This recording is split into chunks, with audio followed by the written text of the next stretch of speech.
Hello everyone, welcome again to our YouTube channel NK maths. इस video में दोस्तों मैं नंबर सिस्टम के वो सारे सवाल जो CHSL पेपर में 2019 में पूछे गए थे। CHSL पेपर 2019 जो कि 2020 में एग्ज़ाम हेल्ड किया गया था, यानी एग्ज़ाम 2020 में हुआ था, पेपर 2019 का ही था। ठीक है, तो CHSL पेपर 2019 वाले में जितने भी नंबर सिस्टम के क्वेश्चन पूछे गए थे, लगभग 30 से ज़्यादा क्वेश्चन पूछे गए हैं, 33-34 क्वेश्चन पूछे गए हैं। तो सभी क्वेश्चन को मैं इसी वीडियो में सॉल्व करने वाला हूं, चाहे वह टफ हो या फिर आसान हो। आसान वालों को मैं जल्दी करके ख़त्म कर दूंगा और जो अच्छे लेवल के क्वेश्चन है उसे मैं इलेबोरेट करूंगा बहुत अच्छे तरीके से। तो आप पूरी वीडियो को देखिएगा। और CHSL का पेपर अगस्त में होने वाला है, आपको पता है, इसीलिए मैं CHSL के प्रीवियस ईयर क्वेश्चन को चैप्टर वाइज कवर कर रहा हूँ। तो अगर आप चाहते हैं कि CHSL के मैं ऐसे ही आगे वीडियो बनाता रहूँ तो ज़रूर से कमेंट करें और वीडियो को लाइक करें तथा शेयर करें। और अगर आप SSC, CGL, CHSL या CPO की तैयारी करते हैं या MTS या GD की, तो आप ज़रूर से हमारे चैनल को सब्सक्राइब कर लीजिए। आपको इस पर SSC और रेलवे के सारे प्रीवियस ईयर क्वेश्चन को मैं सॉल्व करता हूँ, वो भी चैप्टर वाइज। चलिए वीडियो को स्टार्ट करते हैं। और अगर आपको इसकी PDF चाहिए तो हमारा Telegram group NK maths Nandu Kumar, इसे टेलीग्राम पर और यूट्यूब पर दोनों पर ही आप सब्सक्राइब कर लीजिए या फिर फॉलो कर लीजिए, ज्वाइन कर लीजिए, ताकि आपको PDF मिलती रहे और वीडियो भी मिलती रहे। चलिए मैं पहले क्वेश्चन से शुरू करता हूँ, ज़्यादा टाइम नहीं लगाएंगे। पहला क्वेश्चन दोस्तों हमारा पर यहाँ ये है कि इनमें से कौन सी संख्या इसको पूर्णतः विभाजित कर देगी, कौन सी नंबर वो है जो इसको पूरी कटा देगी, डिवाइड कर देगी कम्प्लीटली। तो देखो ऐसा सवाल जब भी देखो ऐसा सवाल एक आगे आने वाला है, इसीलिए मैं अभी बता रहा हूँ कि इसको ध्यान में रखना। ऐसा सवाल लास्ट में आपको फिर मिलेगा वीडियो के लास्ट में, ठीक है। तो पहला सवाल ये है हमारे पास और पूछ रहा है कि ये जो दिया गया है नंबर, ये किससे कटेगा इसमें से। तो इसके लिए आपको इसमें से कॉमन लेना रहता है, जो सबसे लोवेस्ट वैल्यू है उसको कॉमन ले लेते हैं, ठीक है, लिस्ट वैल्यू आप कहेंगे। देखो 7 टू द पावर 81 है, 7 के पावर 82 और 7 टू द पावर 83। इनमें सबसे छोटा कौन है 7 टू द पावर 81, तो मैं 7 टू द पावर 81 को कॉमन ले लूँगा। तो अंदर क्या बचेगा बताओ, 7 के पावर 81 तो पूरा बाहर आ गया, तो यहाँ पर 1 बचेगा क्योंकि वो पूरा ही बाहर आ चुका है।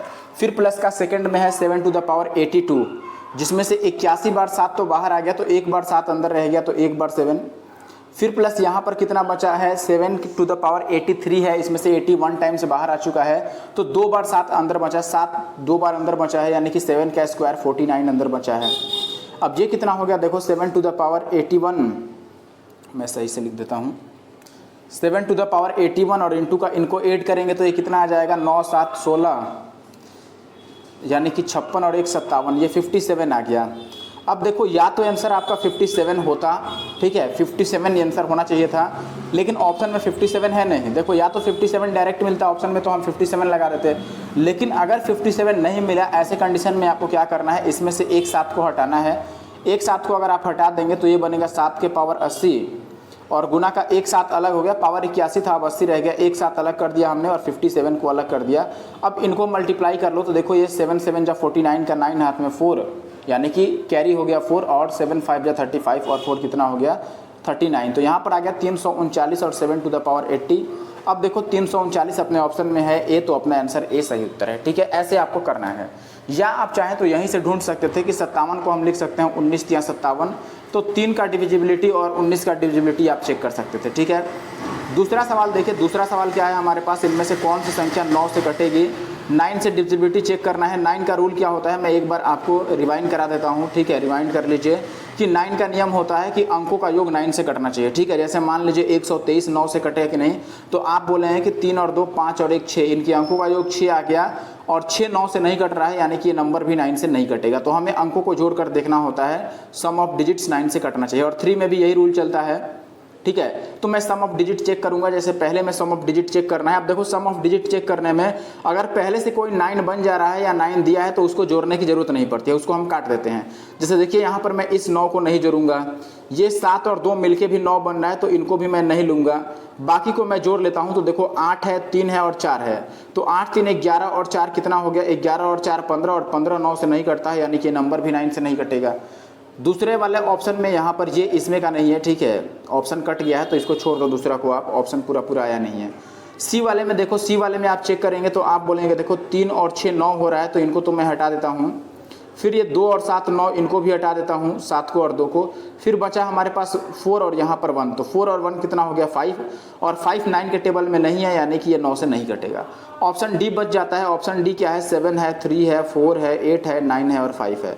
देखो इसमें ये 9 तो कट ही रहा है 9 से, फिर बाकी का आप देखेंगे दोस्तों तो ये 5 और 4 ये भी 9 बन जा रहा है, तो 5 और 4 को भी हटा दो, बाकी को जोड़ लेते हैं तो 7 और 3 10, 10 और 8 18 आ गया, और 18 9 के पहाड़े में आता है, यानी कि ये नंबर 9 से कटेगा। ऑप्शन डी सही उत्तर है। ठीक है, अगला देखिए, अगला सवाल ये है, इसमें भी ये वाला कुछ नहीं है, आपको ये है, देखो सवाल में ऐसे दिया है, देखो जब भी ऐसा सवाल दिए रहे आपको, ठीक है, या तो प्लस हो सकता है बीच में यहाँ पर, या माइनस हो सकता है, और डैश डैश ऐसे इन्फिनिटिव तक अप टू इन्फिनिटिव दिया रहे, तो आपको इस नंबर को 2 पार्ट में ऐसे डिवाइड करना है। जैसे 30 को मैं ऐसे 2 पार्ट में तोड़ूंगा कि गुना करके तो 30 आ जाए, उसका प्रोडक्ट 30 आ जाए, लेकिन उनमें डिफरेंस 1 का हो, यानी कि वो लगातार नंबर होना चाहिए। जैसे 30 को मैं लिख सकता हूँ 5 36, यानी कि 5 6 या 30।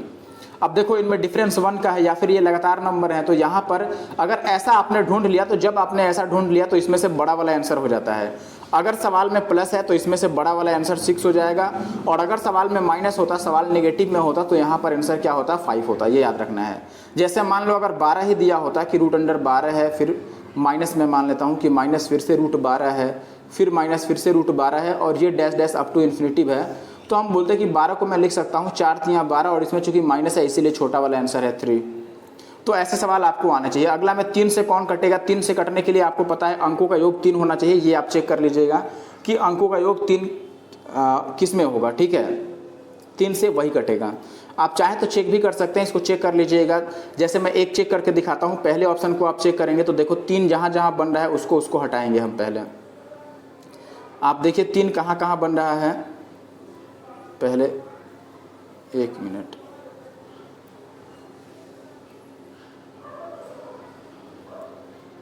देखिए 3 कहाँ बन रहा है। जैसे इसमें आप देखोगे ये 3 है, इसको हटा दो, ये 6 है, ये भी 3 से कट जाएगा, 7 और 2 9, ये भी 3 से कट जाएगा। अब बचा हमारे पास 5 3 8 और 2 10, ये 10 3 से नहीं कटेगा, यानी कि ये नहीं कटा। इसमें देखो 9 3 से कट जाएगा, फिर आप देखोगे तो ये 4 और 2 6 भी 3 से कट जाएगा, 3 भी कट जाएगा, और ये 6 भी कट जाएगा। 8 5 13 3 से नहीं कटा, यहाँ पर देखिए ये 3 3 से कट ही रहा है, 9 3 से कट ही जाएगा, 5 4 9 कट ही जाएगा, 3 कट ही जाएगा, 7 और 2 9 बचा, और 9 भी 3 से कट जाता है, यानी कि ऑप्शन सी सही है। तो ऐसे आप चेक कर सकते हैं। अगला में कौन सा नंबर है जो 7 और 11 दोनों से कट जाएगा। ठीक है, तो 7 और 11 दोनों से कटने के लिए 7 का नियम आपने पढ़ा होगा, नहीं पढ़ा, देखो 7 के नियम के आने के चांसेस तो बाद में है, पहले हम 11 पे चेक करते हैं। ठीक है, पहले 11 पे चेक करते हैं। 11 का नियम क्या होता है, अल्टरनेट नंबर जोड़ के उनका अंतर देखना होता है, या तो 0 अंतर आ जाए या फिर 11 आ जाए। जैसे पहले ऑप्शन की हम बात करेंगे, तो पहले ऑप्शन को हम कैसे चेक करेंगे कि ये 11 से मल्टीपल है कि नहीं, 11 से डिविजिबल है कि नहीं। देखिए 11 के लिए आपको पहले ये 1 और फिर 3 जोड़ना है, 1 और 3 4 और 4 8। ठीक है, 8 हो गया, और माइनस का घटाना है इनको, जो बच गया देखो 2 और 6 मैंने छोड़ा था, 2 और 6 8, 8 में से 8 आ गया, यानी कि ये 0 हो गया, यानी कि ये 11 से कट रहा है। ऐसे ही चेक करना है। जैसे मान लो आपको लास्ट ऑप्शन को चेक करना होगा, तो आप बोलेंगे पहला लो, फिर तीसरा लो, और फिर उसके एक बाद छोड़कर एक एक डिजिट छोड़ना है आपको। तो 1 और 4 5 और 5 ये 10 हो गया, और फिर जो बाकी है 6 और 2 8, इसमें से 8 घटाओगे तो ये 2 आ गया। देखो या तो घटा के यहाँ 0 आना चाहिए, या 11 का टेबल का कोई आना चाहिए, 11 आना चाहिए या 22 आना चाहिए। ऐसा कुछ नहीं हुआ, यानी कि डी भी नहीं कटेगा। अब बाकी को मैं चेक नहीं कर रहा हूँ, क्योंकि मुझे पता है कि ए वाला 11 से कट जा रहा है, तो मैं ए वाले को 7 से चेक करूँगा कि ये 7 से कटेगा कि नहीं। तो 1 6 और 3 2 4 है, इसको चेक करना है कि ये 7 से कटेगा कि नहीं। तो 7 से आप चेक कर लो इसको, 7 से काटोगे तो 7 दूना 14, फिर 2 और 3 7 या 21, 2 2 7 या 21 और 7 दूना 14। देखो ये 7 से पूरा कट जा रहा है इतना बारी में, यानी कि पहला ऑप्शन अपना 7 से भी कट जा रहा है, 11 से भी कट जा रहा है, तो पहला ऑप्शन अपना उत्तर हो गया। ठीक है, 7 की डिविजिबिलिटी रूल वैसे अगर आप चाहें तो मैं बता देता हूँ 7 में क्या होता है। जैसे मान लो आपको चेक करना है 1 6 3 2 4, तो लास्ट वाले डिजिट को डबल करके हम घटाते हैं, तो 4 दूना 8, इसको घटाएंगे, 32 में से 8 जाएगा तो कितना बचेगा 24, और ये 16 का 16, फिर से लास्ट वाले को डबल करके घटाओ, 4 दूना 8, इसमें से फिर से घटाएंगे तो 12 में से 8 जाएगा 4, और यहाँ पर 15 154, फिर से 4 दूना 8, इसमें से घटाओ तो 15 में से 8 जाएगा 7। देखो लास्ट में 7 आ गया। 154 पे भी आप पकड़ सकते थे कि 154 22 से कट जाता है, 22 7 154 होता है, तो आप यहाँ पर भी छोड़ सकते थे। या लास्ट में 7 आ गया तो आप समझ ही गए कि ये 7 से कट जाएगा। अगला सवाल देखिए, इस सवाल में कह रहा है दोस्तों कि भाग संबंधी एक प्रश्न में भाजक जो है वो भागफल का 6 गुना और शेषफल का 3 गुना है। यदि शेषफल 40 है तो भाज्य क्या होगा। आपने ये फॉर्मूला कभी ना कभी पढ़ा होगा दोस्तों, भाज्य इक्वल टू क्या होता है, भाजक गुना का भागफल और प्लस का शेष, ये पढ़ा होगा। तो बस यही फॉर्मूला हमें लगाना है, क्योंकि यहाँ पर पूछ रहा है हमसे कि भाज्य क्या होगा, तो भाज्य बराबर भाजक गुना भागफल प्लस शेष। अब सवाल में ये कह रहा है दोस्तों कि शेषफल है 40, तो शेषफल की जगह पर मैंने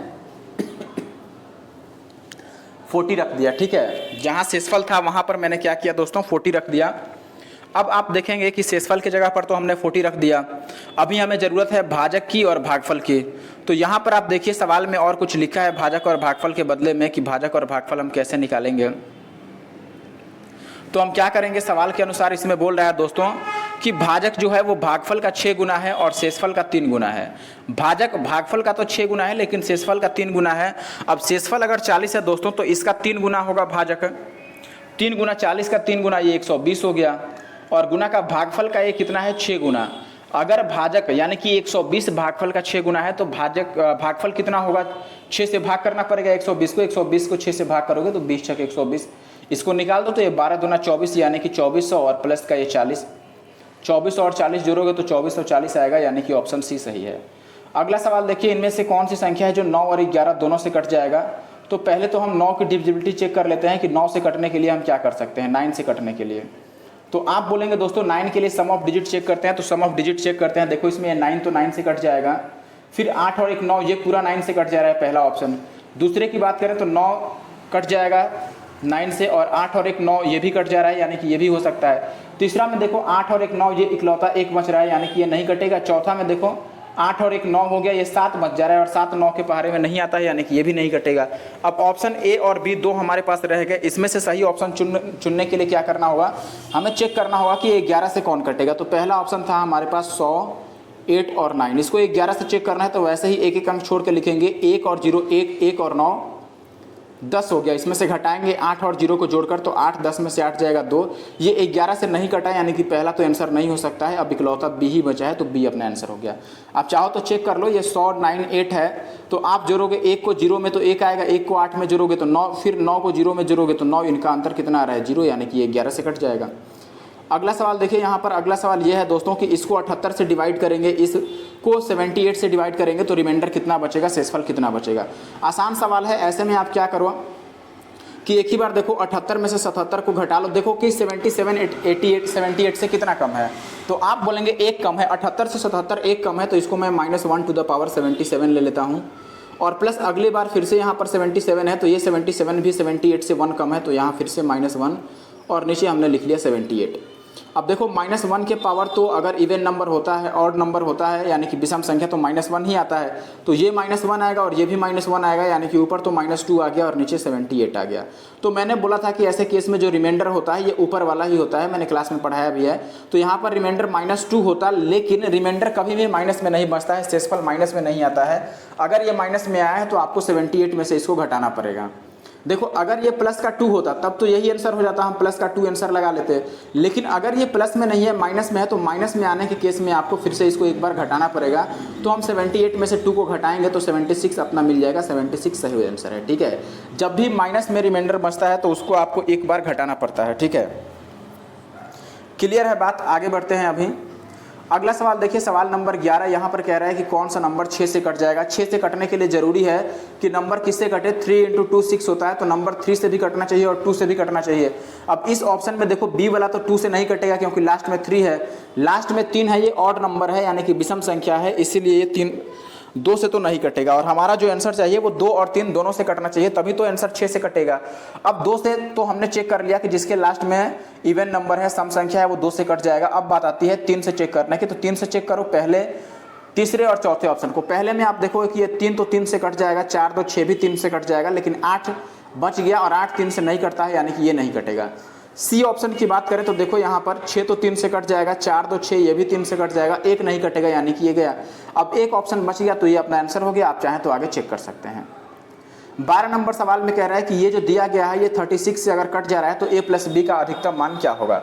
अब देखो जब भी ऐसा सवाल है, ऐसे सवाल काफ़ी पूछे जा रहे हैं आजकल, ठीक है। तो जब भी ऐसा सवाल आए तो आपको क्या ध्यान में रखना है, देखो ऐसे सवाल में आपको सबसे पहले जो बात ध्यान में रखनी है वो ये रखनी है कि किससे कटाना है। देखो 36 से कटाना है तो आप क्या करो, 36 को कोशिश करो कि ये 9 से या 4 से कटता है तो 9 या 4 से कटाया जाए, 9 या 3 से, सॉरी 9 या 3 से कटता है तो 9 से, पहले 9 से चेक करना, बाद में 3 से, ठीक है। अगर ये 9 से कट रहा है तो मैंने इसको लिख दिया कि ये 9 × 4 है, यानी कि 36 से कटाने का मतलब कि आंसर 9 से भी कटना चाहिए और 4 से भी कटना चाहिए वो नंबर।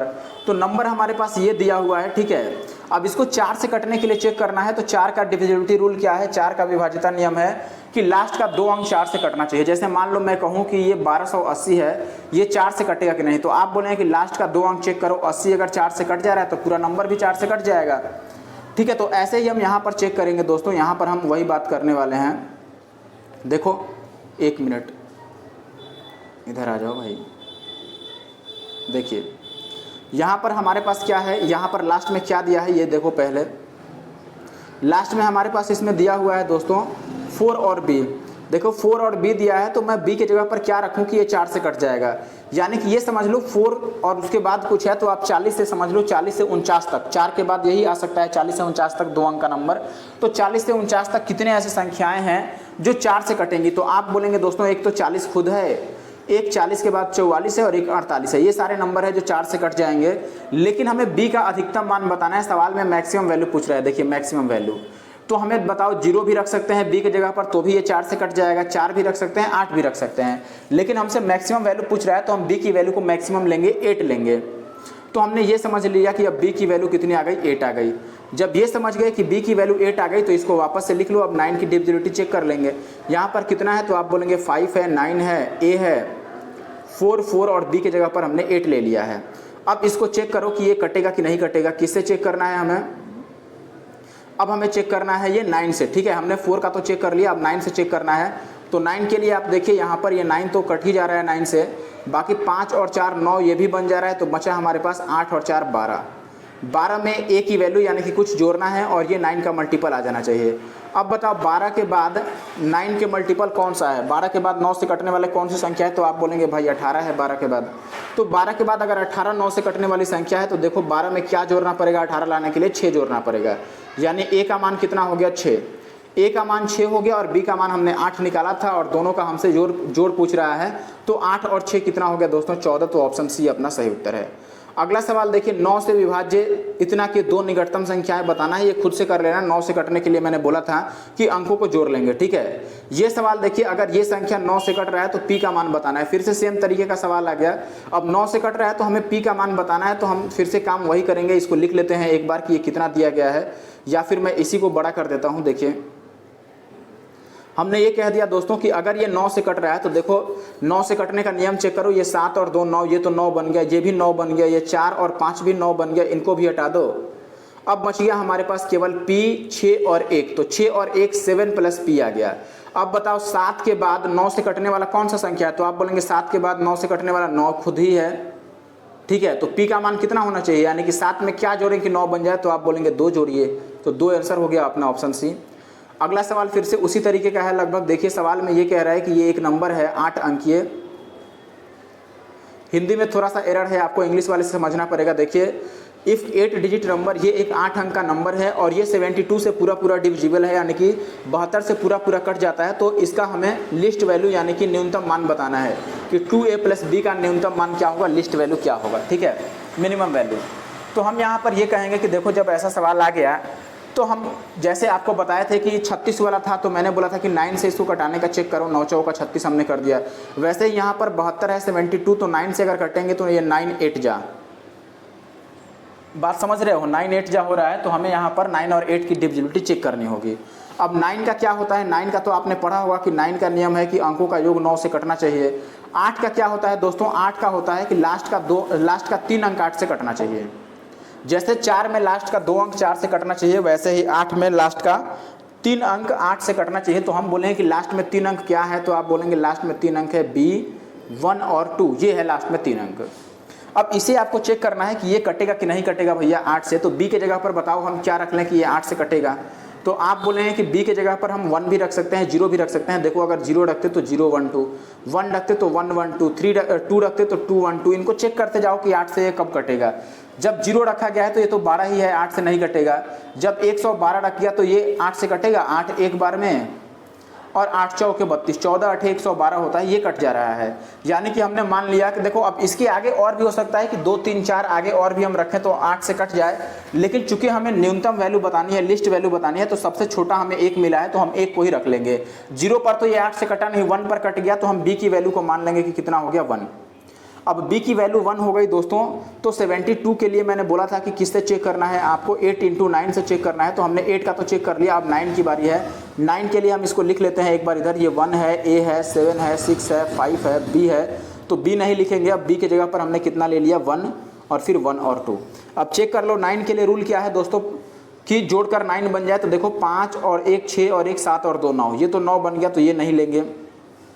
फिर ये कितना हो गया 1 और 7 8, 8 और 6 14, 14 में अब ए की जगह पर हम क्या रख के जोड़ें कि ये 9 से कट जाए। तो आपको पता है दोस्तों कि 14 के बाद 9 से कटने वाली वैल्यू 18 है, तो ए की जगह पर हमें 4 लेना पड़ेगा, तभी 14 और 4 18 आएगा।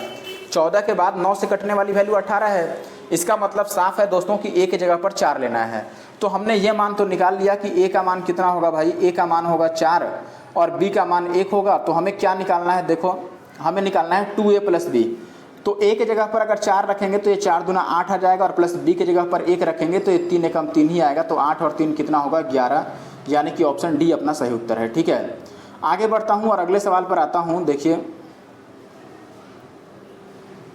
अगले सवाल में क्या है हमारे पास, देखिए यहाँ पर अगले सवाल में दे रखा है कि 5 अंकों की बड़ी से बड़ी संख्या क्या होगी जो 81 से पूरा पूरा कट जाए। अब 81 से नंबर कब कटेगा, 81 का मतलब होता है 9 9 जा 81, यानी कि नंबर 9 से कटना चाहिए। तो पहले हम 9 से चेक करेंगे कि 9 से कौन कटता है, उसके बाद बाकी बात देखेंगे। अब 9 से कटने के लिए देखिए अंकों का योग 9 से कटना चाहिए, सम ऑफ डिजिट 9 से कटना चाहिए। चेक करो पहले में, देखो पहला तो 9 है, कट जाएगा, ये भी 9 9 9, सारे 9 कट जाएंगे, एक 8 एक्स्ट्रा बच जा रहा है, यानी कि ये 9 से तो नहीं कटा। इनमें भी देखो सारे 9 9 कट जाएंगे, एक बच जाएगा एक्स्ट्रा, तो ये भी 9 से नहीं कटा। इनमें देखो 9 9 कट जाएंगे तो 5 और 4 बच गया, 5 और 4 9 होता है, यानी कि ये 9 वापस से 9 से कट जाएगा। तो सी अपना आंसर हो सकता है। डी में देखो 2 बार 9 तो हमने हटा दिया, बाकी ये 8 7 15 और 6 21 और 21 9 के टेबल में नहीं है, यानी कि ये भी नहीं कट सकता है। तो सी अपना आंसर हो गया, क्योंकि एक ही ऑप्शन है जो 9 से कट रहा है, तो बाकी ऑप्शन ही 9 से नहीं कटे, तो यही आंसर होगा। अभी दूसरे 9 से चेक करना तो अलग बात है। अगला सवाल, ये 9 से कट जा रहा है तो p का मान क्या है मैंने पढ़ा दिया है, आप चाहें तो इसको लिख लीजिए कि ये कितना है 7 1 2 9 p 4 6 और 5। ये 9 से कट रहे हैं, देखो 5 और 4 9 से कट गया, ठीक है। ये 7 और 2 भी 9 से कट गया, ये 9 भी 9 से कट गया, तो बचा क्या हमारे पास 1 और 6, 7 बच गया और प्लस का यहाँ पर p बच गया, तो 7 + p। अब p की जगह पर हमें क्या रखना चाहिए कि ये 9 से कट जाए, तो आप बोलेंगे 2 रख दो, तभी 7 2 9 बन जाएगा, तो 2 अपना आंसर है। ऐसे सवाल तो मैंने करा दिया है। अगला सवाल देखिए 5 अंकों की सबसे छोटी संख्या, छोटी से छोटी संख्या 5 अंकों की जो 91 से कट जाए। अब 91 से कटने का मतलब कि वो 13 और 7 दोनों से कटना चाहिए। तो आप चाहें तो 13 और 7 की डिविजिबिलिटी चेक कर सकते हैं, जो 13 और 7 से कट जाएगा वो 91 से भी कट जाएगा। लेकिन उससे अच्छा है कि हम इसको प्रॉपर बना ही लें बेसिक तरीके से, क्योंकि 13 और 7 का कोई पार्टिकुलर रूल नहीं बना है अभी डिविजिबिलिटी में, तो टाइम लग जाएगा चेक करने में हमें, ठीक है। तो मैं यहाँ पर वही काम करने वाला हूँ। देखो अब प्रॉपर इसको हल करने के लिए क्या करना होगा, 5 अंकों की सबसे छोटी संख्या आप ले लो। 5 अंकों की छोटी संख्या क्या होगी, 1 पर 4 जीरो, ठीक है। 4 जीरो के लिए 4 अंक हो गया और एक हमने 1 लगा दिया, तो 5 अंकों का सबसे छोटी संख्या हो गया। इसको 91 से डिवाइड करना है, तो इसको 91 से डिवाइड करो। 91 से एक बार कटेगा, 100 में से 91 घटेगा तो 9 आएगा, फिर जीरो लगा देंगे तो 91 से छोटा है तो जीरो लगा लो, और यहाँ पर जीरो, तो ये 9 बार में कटेगा। 91 9 कितना हो जाएगा, 9 एकम 9 और 9 9 81, 819। तो 900 में से 819 जाएगा तो लास्ट में कितना बन जाएगा 81। अब हमें क्या चाहिए नंबर, हमें नंबर वो चाहिए जो पूरा पूरा कट जाए। तो देखिए हमें सबसे छोटी जो संख्या चाहिए थी 5 अंकों की, वो हमारे लिए, अब ये 10,000 तो नहीं हो सकता है। अब ये 10,000 हमारे हिसाब से ये आंसर क्यों नहीं होगा, क्योंकि ये 91 से नहीं कट रहा है। अब 91 से अगर इसे कटाना है तो हमें क्या करना पड़ेगा, देखो जो शेषफल 81 बचा है, आप मुझे बताओ अगर ये 81 के बदले में 91 बचा होता तो क्या हम इस 91 से एक बार में इसको कटा नहीं देते पूरा पूरा। तो कुल मिलाकर हमें ये देखना पड़ेगा भाई कि यहाँ 91 कैसे आए। अब 81 आया है, लेकिन 91 कब आता, तो आप बोलते कि 91 तो तभी आएगा जब ये नंबर भी भैया उतना ज़्यादा होता। देखो 81 आया है तो 81 91 से कितना कम है, तो आप बोलेंगे 10 की कमी है अभी, तो हमें इस नंबर को 10 बढ़ाना होगा, तभी जाके वो 91 से पूरा पूरा कटेगा। तो नंबर हमारा कितना था, 10,000 था, इसमें हम 10 और ऐड कर लेंगे तो ये कितना हो जाएगा, ये हो जाएगा 10,000 और 10 रुपये, 100 और 10 इतना आएगा, ठीक है। तो ये ऑप्शन सी अपना सही होगा, ठीक है। आगे देखो अगला सवाल, ऐसा सवाल एक और आगे आएगा। अभी 3 से कौन पूरा पूरा कट जाएगा, तो अंकों का योग चेक कर लेना, सम ऑफ डिजिट, ठीक है। जिसके अंकों का योग 3 से पूरा पूरा कट जाए वो 3 से पूरा पूरा कट जाएगा। 8 7 15, ये तो कट, ठीक है, 6 5 11 1 12, देखो डी कट रहा है तो डी अपना आंसर होगा, आप आगे चेक कर लेना। ये कह रहा है कि ये एक संख्या है और ए इसमें प्राकृतिक संख्या है यानी कि नेचुरल नंबर है, तो ये किससे कटेगा।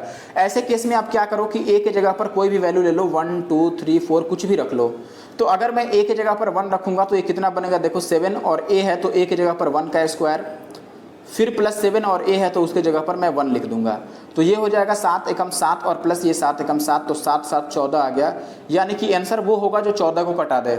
इसमें से 14 को कौन कौन कटा सकता है, देखो 7 और 14 दोनों कटा देगा। इसमें तो केवल 7 ही है, इसमें केवल 14 है और इसमें केवल 21 है। ऑप्शन ए सही होगा हमारा, 7 और 14 दोनों ही इसको कटा देगा। अगला सवाल देखिए, अगला सवाल ये है, काफ़ी अच्छा सवाल है ये वाला। सवाल कह रहा है दोस्तों कि 2 to the power 20 + 1 यह एक संख्या है, किसी पूर्ण संख्या से यह पूर्णतः विभाज्य है। तो आपको बताना है कि कौन सी संख्या है जो उसी पूर्ण संख्या से पूर्णतः विभाज्य होगी। या आप कुल मिलाकर ऐसे समझ लो कि आपसे ये जानने की कोशिश की गई है कि इस ऑप्शन में कौन सा वो संख्या है जिसको ये वाला नंबर कटा देगा, 2 to the power 20 + 1 इनमें से किसको कटा देगा। ठीक है, अब इसके लिए आपने कभी कॉमन फैक्टर पढ़ा हो तो अच्छा है, नहीं पढ़ा हो तो आप ऐसे चेकआउट कर सकते हैं। जैसे मान लो हमने ये कह दिया कि दोस्तों 2 के पावर 20 और +1, इसी के फॉर्म में हम किसको लिख सकते हैं। देखो इसको तो नहीं लिख पाएंगे, ना ही इसको लिख पाएंगे, ना ही इसको लिख पाएंगे। इसको लिख सकते हैं, अगर आप ये समझ पा रहे हैं तो ये तो डायरेक्ट आंसर हो गया। नहीं तो इसको इसके फॉर्म में लिखिए, तो मैं इसको लिख सकता हूँ कि ये 2 के पावर जो 60 है, इसको मैं लिख देता हूँ कि 2 के पावर 20 और इसका क्यूब। बात समझे कि नहीं, 20 यहाँ 60 हो जाएगा और प्लस ये 1 का क्यूब। तो बताओ ये जो दिख रहा है क्या ये ए क्यू प्लस बी क्यू के फॉर्म में नहीं है। और ए क्यू प्लस बी क्यू का फॉर्म क्या होता है, ए प्लस बी, और अंदर होता है ए स्क्वायर माइनस का ए बी और प्लस का बी स्क्वायर। यही बात होता है यहाँ बी स्क्वायर। ये होता है हमारे पास नियम। तो यही रूल मैं यहाँ से इसमें फॉलो करूँगा। तो यहाँ पर पहले ए प्लस बी लिखना है आपको, ए प्लस बी इसका एक फैक्टर है। बात समझ रहे हो कि नहीं। तो ए प्लस बी में मैं यहाँ पे लिखूँगा कि ए कितना है दोस्तों, 2 के पावर 20 है और प्लस बी की जगह पर तो एक ही है। तो ये एक फैक्टर बन गया और अंदर यहाँ पर जो आएगा सो आएगा ही। और हमसे पूछ रहा था कि ये किसको कटा देगा, तो ये किसका फैक्टर है, ये डी वाले का फैक्टर आ रहा है, तो डी को ही कटाएगा। ऑप्शन डी अपना उत्तर है। इस क्वेश्चन में देखिए दोस्त, यहाँ पर क्या दिया गया है आपको। इस क्वेश्चन में 1 मिनट थोड़ा सा पेन सेटअप कर लूँ मैं। देखो इस सवाल में हमारे पास है दोस्तों कि 101 से लेकर 1000 तक की कितनी ऐसी संख्याओं का प्रतिशत है जिनका इकाई अंक 9 है। 101 से लेकर के और 1000 के बीच में ऐसी कितनी संख्याएं हैं जिनका यूनिट डिजिट 9 है, ये बताना है। तो इसके लिए आपको क्या करना होगा, सबसे पहले तो ये देखना होगा कि ऐसी कितनी संख्याएं बन रही हैं जिनका इकाई अंक 9 से ख़त्म होता है, यानी कि जिनका लास्ट डिजिट 9 है। अब ध्यान रखिए लास्ट डिजिट हमें 9 चाहिए, ठीक है, लास्ट डिजिट 9 चाहिए। इसका मतलब क्या है, अगर 199 लिखा है तो इसमें हम 2 डिजिट नहीं ले सकते हैं, 99 को नहीं लेंगे। इसमें से भी हमें एक ही डिजिट लेना होगा, केवल ये वाला, ठीक है।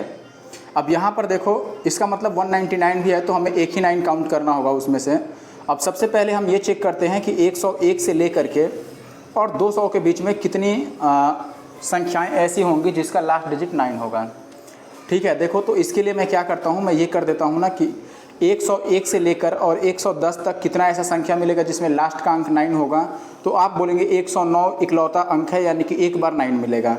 फिर 110 से 120 की बात करें तो इकलौता मिलेगा 119 जिसमें लास्ट में 9 होगा, यानी कि दूसरा बार 9 मिलेगा। वैसे ही जब 130 तक जाएंगे तो तीसरा बार 9 मिलेगा, 140 तक जाएंगे तो चौथा बार, और जब 190 तक हम जाएंगे तो 9th बार यानी कि 9वीं बार 9 मिलेगा। और पूरे 200 तक जाने में हमें 10 बार 9 मिल जाएगा, यानी कि पूरे 200 तक जाने में। देखो 101 से लेकर यानी कि 100 से लेकर और 200 तक, ठीक है। 100 क्यों मैं बोल रहा हूँ, क्योंकि 100 को नहीं काउंट करना है, 101 से काउंट करना है। तो पूरा 200 तक यानी कि 100 अंकों में हमें 9 से लास्ट होने वाले कितने मिल गए संख्याएं, 10 मिल गई, ठीक है। बात समझिएगा मैं क्या समझाना चाहता हूँ। मैं यहाँ पे ये बोल रहा हूँ आपको कि टोटल ऐसी 10 संख्याएं हैं 100 के बीच। 100 मतलब 101 से लेकर के और 200 तक, यानी कि 100 संख्याओं में हमें 10 संख्याएं ऐसी मिली हैं जिसमें यूनिट डिजिट 9 है। और हमें कितनी संख्याओं में ढूंढना है ऐसे, तो 1000 तक। देखो 100 से लेकर और 1000 तक, 101 से लेकर 1000 तक टोटल कितनी संख्याएं होगी, 900 होंगी। आप ये मत समझना कि 899 ही हुआ, क्योंकि हमें 101 को भी गिनना है। 101 से लेकर कह रहा है, यानी कि हमें 1000 में से 101 भी गिनना है, तो 100 तक नहीं गिनना है। यानी कि टोटल 900 ऐसे अंक हैं जिनके अंदर से हमें ढूंढ निकालना है कि कितने ऐसे संख्याएं हैं जिनका यूनिट डिजिट 9 होगा, ठीक है। तो इसीलिए मैंने आपको ये बात बताई कि यहाँ पर आप 899 मत समझ जाइएगा, ठीक है। तो देखो 100 में तो 10 ऐसी संख्याएं मिली जिसका इकाई अंक 9 है। अब ऐसे ऐसे 900 टोटल संख्याएं हैं, 101 से लेके 1000 तक कितनी संख्याएं हैं, 900। तो देखो 100 के लिए 100 में 10 संख्याएं हैं, तो 900 में कितनी होगी, 90 होगी। एक जीरो कम हो जाएगा इसमें भी, इधर एक जीरो कम है, तो यानी कि 90 टोटल ऐसी संख्याएं हैं जिसका इकाई अंक कितना है, 9 है। अब इनका परसेंटेज कितना है, तो हम बोल देंगे 90 तो संख्याएं हैं टोटल कितने में से, टोटल 900 संख्याओं में से, तो नीचे हम 900 रख देंगे और गुणा का 100, यही परसेंटेज होगा। अब 2 जीरो से 2 जीरो और 9 से 9 कट जाएगा, तो 10% अपना आंसर होगा। 10% का मतलब ऑप्शन ए। 23 नंबर सवाल में कह रहा है कि 800 से 2000 के बीच में कितनी ऐसी संख्याएं हैं जो 13 से कट जाएंगी। तो देखो 800 के ठीक बाद आपको बताना पड़ेगा कि 13 से कटने वाला कौन संख्या है, और 200 के ठीक पहले। देखो यहाँ पर मैं सबसे पहले आपको ये बता दूं कि 800 के ठीक आगे 13 से कटने वाला कौन सा संख्या है। इसके लिए आप क्या कर सकते हैं, 800 को डायरेक्ट 13 से भाग कीजिए और देखिए क्या बचता है रिमाइंडर। तो मैं अगर 800 को 13 से भाग करूं, देखो तो 13 से मैं 800 को डिवाइड करूंगा, तो 13 छक 78 कटेगा, 78 और 2 और 0 बचेगा, यानी कि 13 एक बारी में, तो ये कितना बच जाएगा, 7। तो यहाँ पर 7 बच रहा है। मैं बोलूँगा कि अगर ये 7 नहीं बचता, 7 के बदले यहाँ पर हम 13 बचाते, तो ये फाइनली एक बार में और कट जाता और ये पूरा कट जाता, क्योंकि सवाल में कह रहा है पूरा विभाज्य होना चाहिए, पूरे डिविजिबल होने चाहिए। तो हम ये कहें कि इस 7 को हम 13 कैसे बना सकते हैं, तो आप कहें कि 6 और जोड़िए, इसमें 6 और ऐड कीजिए। तो ये 6, अब मैं 13 क्यों बना रहा हूँ, क्योंकि मुझे 13 से ही डिवाइड करना है, ठीक है।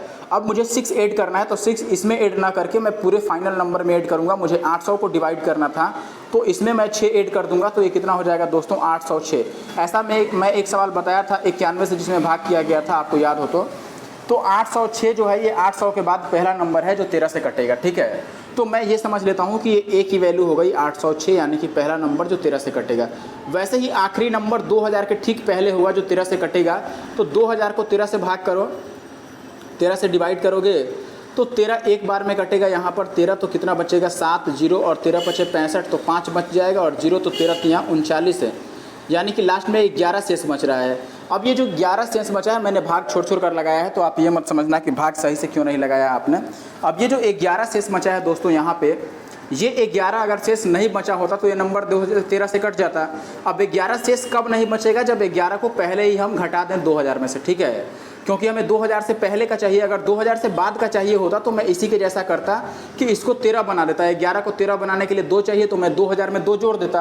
आप 2000 में 2 जोड़ भी सकते हैं, आप 2000 में 2 जोड़ेंगे तो 2002 आएगा जो 13 से कटेगा, लेकिन उसमें से फिर 13 घटाना पड़ेगा, क्योंकि मुझे 2000 के ऊपर नहीं जाना है, मुझे 2000 के नीचे जाना है, ठीक है। तो उसमें से 13 घटाओ या डायरेक्ट 2000 में से 11 घटा दो, बात एक ही है। तो जब 2000 में से आप 11 घटाएंगे तो आपको ये पता चलेगा कि लास्ट नंबर हमारा कितना है जो कट जाएगा 13 से, तो वो हो जाएगा लास्ट नंबर एल। मैं लिख देता हूँ एल इक्वल टू 2000 में से 11 घटाएंगे तो ये कितना आ जाएगा, 1989 आ जाएगा। तो फर्स्ट नंबर और लास्ट नंबर हमने निकाल लिया। अब इसकी आगे का खेल आप समझिए, मैं मिटा दूँ एक बार फिर।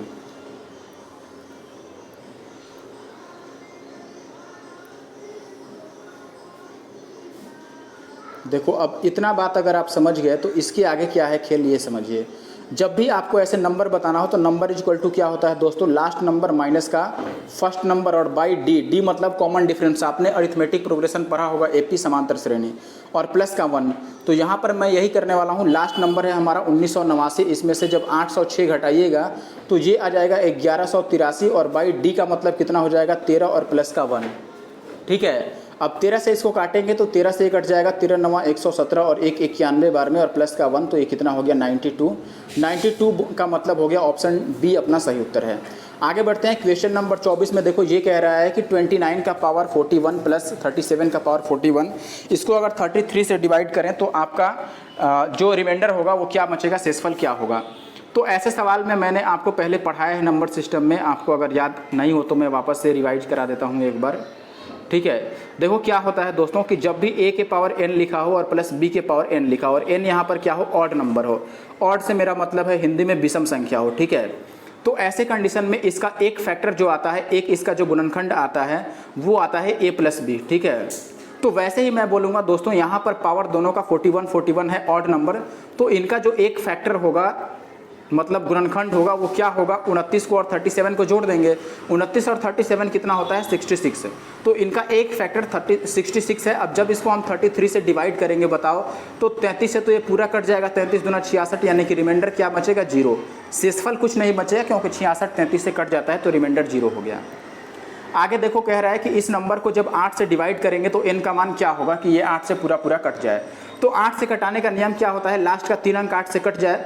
अब लास्ट में 3 अंक कितना है, तो आप बोलेंगे 5 है, 8 है और n है। तो केवल 58 को अगर मैं 8 से डिवाइड करता हूँ तो 8 सत्ते 56 कटता है 56। इसमें से अगर आप घटाते हैं 8 में से 6 जाएगा तो 2 और n बच गया। अब बताओ कि 2 पर मैं क्या लगाऊं, यहाँ पर 2 के बाद क्या लिखूं कि ये 8 से कट जाए। तो आप बोलेंगे भैया 20 के आगे 2 से कटने वाला अंक 24 है, यानी n के जगह पर मुझे क्या रखना पड़ेगा, 4 रखना पड़ेगा। ऑप्शन सी सही है। जब 2 के ऊपर मैं 24 लगाऊंगा वहाँ 4 लिखूंगा तो ये 8 से कट जाएगा। अगला सवाल देखो, फिर से 8 का काम आ गया। अब फिर से 8 का काम आ गया तो फिर से मैं लास्ट नंबर चेक करूंगा। ठीक है, लास्ट में क्या है यहाँ पर 6, 7 और n है। देखो 8 और 11 दोनों से कटना चाहिए, लेकिन पहले मैं 8 के लिए चेक कर रहा हूँ कि 8 के लिए क्या कंडीशन बनेगा। तो अगर आप केवल 8 के लिए चेक करेंगे तो यह है 6, 7 और n। तो 67 को केवल 8 से डिवाइड करेंगे तो 8 8 64, यानी कि यहाँ पर 64 को माइनस कीजिएगा तो 3 आएगा। अब बताओ 3 पर मैं क्या रखूँ यहाँ पर कि ये 8 से कट जाए। 30 के बाद 8 से कटने वाला क्या है, तो आप बोलेंगे भाई 30 के बाद 8 से कटने वाला 32 ही है, तो 2 लगाएंगे यहाँ पर, यानी कि n का मान 2 होगा। अब ऑप्शन में ढूंढो n का मान 2 कहाँ पर है, केवल ऑप्शन सी में है। ऑप्शन सी में केवल n का मान 2 है, तो ऑप्शन सी अपना उत्तर हो गया। बाकी इन ऑप्शन पे कोई औकात नहीं है। आगे बढ़ते हैं। आगे देखो सवाल नंबर 27। यहाँ पर कह रहा है, हिंदी में गलत है, इंग्लिश में समझिए सवाल कि इफ़ 8 डिजिट नंबर, ये 8 अंक का एक संख्या है और ये 8 और 9 से पूरा पूरा कट जाता है, तो a और b का योगफल क्या होगा ये आपको बताना है। अब 8 और 9 से कट जाता है तो फिर से वही काम करेंगे कि 8 से कट रहा है तो लास्ट का 3 अंक हम देखेंगे क्या है, 2 है, 5 है, 2 है, 2 है, 5 है और b है। तो मैं बोलूँगा कि पहले 25 को ही 8 से भाग करो, तो 8 को 25 से भाग करो, सॉरी 25 में 8 से भाग करोगे तो 8 यहाँ 24 आएगा, यानी ये 2 तो कट जाएगा और 5 में से 4 घटेगा तो 1 आएगा। अब बताओ 1 पर हम क्या लगाएं कि ये 8 से कट जाए, तो 10 से आगे 8 से कटने वाला क्या है, 16 है, यानी कि हम 1 पर 6 लगाएंगे। बात समझ रहे हो कि नहीं। 10 के 1 आने का मतलब, 1 आने का मतलब 2 अंकों में आप 10 समझिए, और 10 के बाद 8 से कटने वाला संख्या क्या है, 16 है, तो मैं 6 लगाऊंगा, यानी कि b का मान मेरा कितना हो गया, 6 हो गया। एक बात तो क्लियर हो गया। अब a का मान निकालने के लिए हम 9 की डिविजिबिलिटी चेक करेंगे, तो यहाँ पर मैं लिख लेता हूँ ये क्या क्या है, 4 है, 3 है, a है, 5 है, 3 है, 2 है, 5 है और b है, तो b की जगह पर मैं 6 लिख लेता हूँ। अब 9 से कटने के लिए मैं जोड़कर चेक करूँगा। देखो ये 6 और 3 9, ये तो 9 से कट गया, यानी कि इसको हटा दो। फिर ये 5 और ये 4, ये भी 9 बन गया, इनको भी हटा दो। बाकी जो बचता है इनको जोड़ लेते हैं, ठीक है। तो 3 और 2 5 और 5 ये 10 बन गया, ठीक है। अब अगर ये 10 बन गया तो बताओ 10 में अभी ये a बचा है, तो 10 प्लस a बचा। तो 10 में हम क्या जोड़ें कि ये 9 से कट जाए, तो आप बताओ 10 के बाद 9 से कटने वाला कौन सी संख्या है, तो आप बोलेंगे 18 है। 10 के बाद 9 से कटने वाला 18 है, यानी कि हमें यहाँ पर a की जगह पर क्या जोड़ना पड़ेगा, 8। ये 10 तो है ही, जब इसमें 8 जोड़ेंगे तो ये 18 बन जाएगा, यानी कि a का मान कितना आ गया दोस्तों, 8 आ गया। अब देखो a का मान हमारे पास 8 है, a का मान 8 है और b का मान हमने कितना निकाला है, 6। दोनों का योगफल बताना है, तो 8 और 6 कितना हो गया, 14।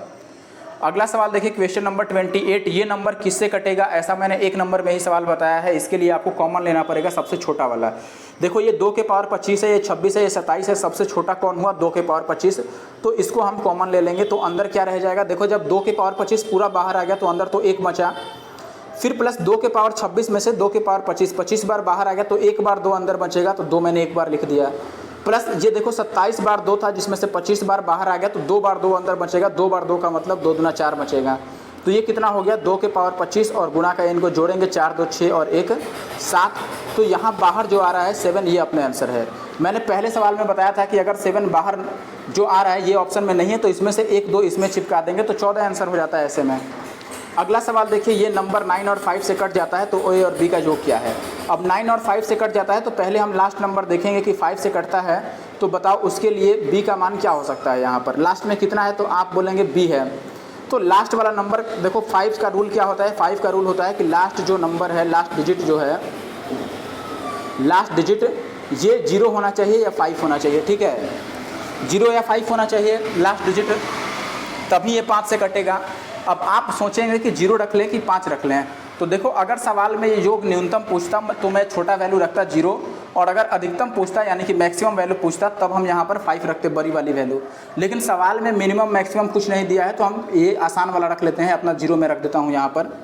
आप 5 रख के भी चेक कर सकते हैं। मान लो मैंने 0 रखा और 0 रखने से मेरा कोई भी ऑप्शन मैच नहीं हुआ, तब मैं क्या करूँगा, 5 रखूँगा। ठीक है, तो 5 से मैच कर जाएगा, हो सकता है, या हो सकता है दोनों से मैच कर जाए। ठीक है, तो पहले मैं 0 रख के ट्राई कर लेता हूँ कि चलो 5 से कटाना है, तो मैं लास्ट अंक 0 मान लेता हूँ और इसको लिख लेता हूँ। ये कितना है, 4 4 3 2 A 4 3 और फिर B, तो B के जगह पर मैं क्या रख देता हूँ, 0। अब 9 से कटाना है तो चेक करो, ये 9 से, 9 का जो रूल होता है वो लगाओ यहाँ पर। 9 का क्या रूल है दोस्तों, देखो ये 4 3 7 और 2 9, ये तो 9 से कट गया। बाकी जो हमारे पास बचा उनको जोड़ लेते हैं, तो 4 8 और 3 11 बचा और प्लस का ये A बचा। तो अब बताओ 11 के बाद 9 से कटने वाला संख्या क्या है, 18 है। तो बताओ A के जगह पर मैं क्या रखूँ, 11 में क्या जोड़ें कि 18 बन जाए, 7 जोड़ना पड़ेगा। यानी A का मान कितना आ गया, 7, और B का मान हमने कितना माना था, तो आप बोलेंगे B का मान तो हमने 0 ही माना था। दोनों का योगफल बताना है, 7 और 0 जोड़ेंगे तो 7 ही आएगा, यानी कि ऑप्शन C सही है। 30 नंबर सवाल देखो, ये वाला नंबर किससे कट जाएगा। तो ऐसा मैंने सवाल आपको बता रखा था पहले एक, कि ऐसे सवाल में हम क्यूब बनाने की कोशिश करते हैं। देखो 2 के पावर 18 को मैं क्या लिख सकता हूँ, 2 के पावर 6 का क्यूब लिख सकता हूँ कि नहीं, 6 3 18 बन जाएगा। और -1 को मैं 1 का ही क्यूब लिख सकता हूँ। अब ये किसका फॉर्म बन गया, ये फॉर्म बन गया a³ - b³ का, जिसका फॉर्मूला होता है a - b और इंटू का a² प्लस का b² और प्लस का ab, यही फॉर्मूला होता है। तो मैं यहाँ पर ये बोलूँगा कि देखो दोस्त, ऐसे में ये इसका एक फैक्टर बन रहा है, एक फैक्टर ये बन रहा है। तो हम पहले छोटा वाला फैक्टर निकालते हैं, इसका a - b निकालते हैं। a - b निकालोगे तो ये 2 to the power 6 माइनस का 1 बनेगा, और इंटू का समथिंग वो स्क्वायर वाला जो आएगा वो आएगा ही। अब ये बताओ 2 के पावर 6 को मैं कितना लिख सकता हूँ, 64। 2 के पावर 6 का मतलब 64 होता है। इसमें से 1 घटाऊंगा तो ये 63 आ जाएगा, यानी कि नंबर 63 से कटेगा। 63 का मतलब कितना हुआ, 9 7 63। 9 और 7 को गुना करके 63 बन जाएगा। तो आंसर 9 से भी कटेगा, 7 से भी कटेगा। ऑप्शन में 7 है, इसीलिए 7 अपना आंसर हो गया। 9 नहीं है तो नहीं है। 31 नंबर सवाल देखो, यहाँ पे कह रहा है कि यदि एक संख्या को 899 से भाग किया जाता है तो शेषफल 63 बचता है, और उसी संख्या को 29 से भाग करेंगे तो शेषफल क्या बनेगा। ऐसे सवाल में हमेशा ध्यान रखना, ये काफ़ी आसान किस्म का सवाल है। जो पहला शेषफल बचा है, पहला शेषफल क्या है, 63 है। तो जो पहला शेषफल बचा है उसी को हम भाग कर देते हैं, जिससे भी भाग करना हो। तो पहला शेषफल 63 है, इसी को हम 29 से भाग कर देंगे तो 29 दूना 58। 63 में से 58 जाएंगे तो घटाएंगे तो कितना बचेगा, 5, यानी कि ऑप्शन डी सही है। अगला सवाल 32 नंबर सवाल में कह रहा है कि ये नंबर जो है ये 8 और 5 से कट जाता है पूरा पूरा, तो x और y का मान क्या होगा। अब बताओ 5 से तो तभी कटेगा जब लास्ट नंबर 0 या 5 हो, यानी y का मान 0 होना चाहिए या 5 होना चाहिए। ये तो गया, ये तो नहीं हो सकता। अब x का मान हमें चेक करना है कि x का मान क्या रखे। ठीक है, तो चलो पहले जो नंबर यहाँ पे दिया है उसको उतारते हैं। लास्ट का 3 अंक, 8 के लिए नियम क्या है, लास्ट का 3 अंक। 3x के जगह पर x ही, और y के जगह पर मुझे क्या लिखना पड़ेगा, 0 या फिर 5 लिखना पड़ेगा। अब यहाँ पर देखो x के जगह पर हम क्या मान ले सकते हैं, ऑप्शन में हमारे पास क्या क्या मौजूद है, ये तो नहीं होने वाला था। तो ऑप्शन में x के जगह पर यहाँ 2 है, यहाँ भी 2 ही है, और यहाँ पर 6 है। तो हम ऑप्शन में x के जगह पर 2 पुट करते हैं, एक बार और एक बार 6। तो देखो यहाँ पर 3 हो गया, x के जगह पर 2 रख देंगे और ये 0 का 0 रख देंगे। देखो इसमें लास्ट में 5 है तो इसमें रखने की तो ज़रूरत नहीं है, क्योंकि लास्ट में जब 5 आ जाएगा तो वो 8 से नहीं कटेगा। ठीक है, तो लास्ट में हमें 0 ही रखना पड़ेगा। बात समझ रहे हो कि नहीं, लास्ट में 5 आ जाएगा तो 8 से नहीं कटेगा, क्योंकि 8 से तो तभी कटेगा जब लास्ट वाला नंबर 2 से कटे। तो 320 हमारे पास एक ही यही ऑप्शन बचता है, बस इकलौता, यानी कि ऑप्शन सी सही है, क्योंकि हमने x का मान 2 रखा है और y का मान क्या रखा है, 0। और देखो 320 8 से भी कट जाएगा और 5 से भी कट जाएगा। लास्ट सवाल वीडियो का देखो, यहाँ पर क्या कह रहा है आपको, यहाँ पर कह रहा है कि भाजक भागफल का 24 गुना है और शेषफल का 8 गुना है। यदि भागफल 18 है तो भाज्य क्या होगा। भाज्य बराबर फॉर्मूला मैंने एक सवाल में बताया था आपको अभी, भाज्य बराबर भाजक और गुना का भागफल और प्लस का शेष, यही लगाएंगे शेषफल। तो देखो सवाल में जो दिया है वहाँ से लिखते हैं। सवाल में दिया है यहाँ पर कि भागफल कितना है, 18 है। तो जहाँ भागफल है इसके जगह पर मैंने 18 रख दिया। अब बात करें कि भाजक जो था वो भागफल का 24 गुना था। भागफल 18 है तो इसका 24 गुना भाजक होगा, तो इसको मैं लिख देता हूँ कि ये 18 का 24 गुना है, 18 गुना 24। अब बात आती है प्लस शेषफल की, तो शेष कितना है, शेषफल का 8 गुना है कौन, भाजक। ठीक है, भाजक यानी कि ये वाला पूरा नंबर जो है ये शेषफल का 8 गुना है। शेषफल मतलब कौन, शेषफल मतलब है हमारा ये वाला, ये 8 गुना, सॉरी ये शेषफल का ये वाला 8 गुना है। तो अगर मुझे शेषफल लिखना है तो इसको हमें 8 से डिवाइड करके लिखना पड़ेगा। अब 8 से भाग करेंगे तो 18 तो नहीं कटेगा, लेकिन 24 कट जाएगा। 8 या 24 तो ये 3 आ गया। अब या तो इसको पूरा पूरा आप कैलकुलेट कर लो, और पूरा पूरा कैलकुलेट नहीं करना चाहते हो तब उपाय क्या है कि आप डीएस लगा लो, डिजिटल सम, क्योंकि हर एक ऑप्शन अलग अलग दिख रहा है डीएस के हिसाब से। तो मैं डीएस लगा लेता हूँ। देखो यहाँ पर भाई 8 और 1 9 है, यानी कि ये 9 का पूरा मल्टीपल है। ये टर्म भी 9 का मल्टीपल है, क्योंकि इसमें भी 18 है। देखो अगर 9 से किसी भी चीज़ को गुना करते हैं तो डीएस 9 ही आता है, ये बात याद रखना। 2 बार मैंने 9 से गुना कर दिया तो डीएस 9 ही आएगा। तो ऑप्शन चेक कर लो कौन सा ऑप्शन 9 से पूरा पूरा कटेगा। अगर हम चेक करते हैं ऑप्शन को तो आप देखोगे,